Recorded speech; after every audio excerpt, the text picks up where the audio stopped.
Hello everyone, आज हम बात करेंगे पॉलिटी के बारे में, जो स्पेशली वो टॉपिक जहाँ से क्वेश्चंस आते हैं बट हम मोस्टली इग्नोर करके जाते हैं। तो उसके सिर्फ फैक्ट्स पे और थोड़े से कंसेप्ट को लेकर हम बात करेंगे, ताकि जल्दी जल्दी से 10 मिनट में पर वीडियो पर टॉपिक हो जाए और हम आसानी से रिवाइज कर सकें। तो पहला टॉपिक है लोकल सेल्फ गवर्नमेंट। ये बहुत इंपॉर्टेंट टॉपिक है।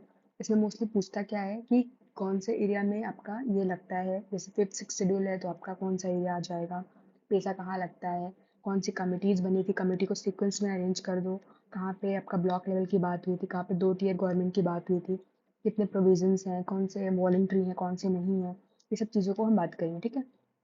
तो पहले जो हमारा लोकल सेल्फ गवर्नमेंट है वो बना कैसे था। 73rd कॉन्स्टिट्यूशनल अमेंडमेंट एक्ट हुआ था 1992 1993 ऐसे करके कुछ दो जो भी आपको ईयर्स होते हैं।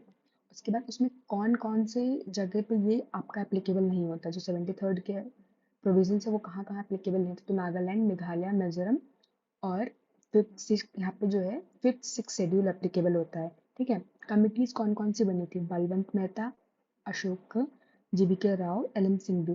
तो ऐसे बैग बैग एल करके हम इसको याद कर सकते हैं। तो बलवंत मेहता ने क्या रिकमेंड किया था कि 3 टियर गवर्नमेंट बनेगा, पंचायत, ब्लॉक और डिस्ट्रिक्ट पे। फिर इनका इलेक्शन होगा डायरेक्ट, विलेज पंचायत का इलेक्शन डायरेक्ट होगा, ब्लॉक के जो समिति के हेड होंगे और डिस्ट्रिक्ट के परिषद जो होंगे उनका इनडायरेक्ट इलेक्शन होगा। सबसे पहले राजस्थान में आया था, फिर आंध्रा में आया। इनके रिकमेंडेशन बलवंत मेहता ने जब कहा, उसके बाद राजस्थान और आंध्रा में ये आपका अप्लाई होने लगा। फिर अशोक मेहता ने कहा कि भाई नहीं, 2 ही टियर बनाओ।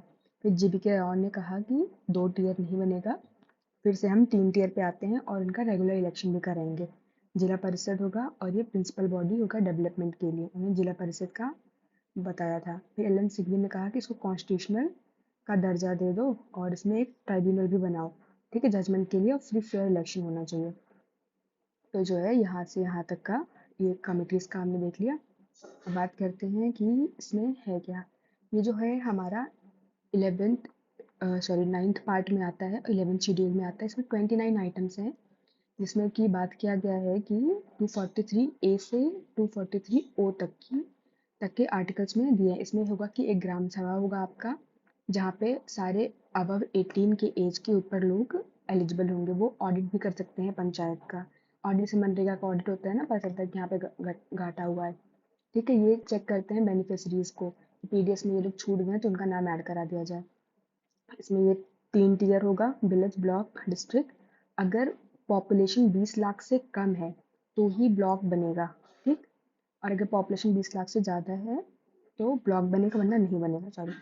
अब फिर यहाँ पे क्या है कि मेंबर कौन कौन होंगे, डायरेक्ट इलेक्शन होगा।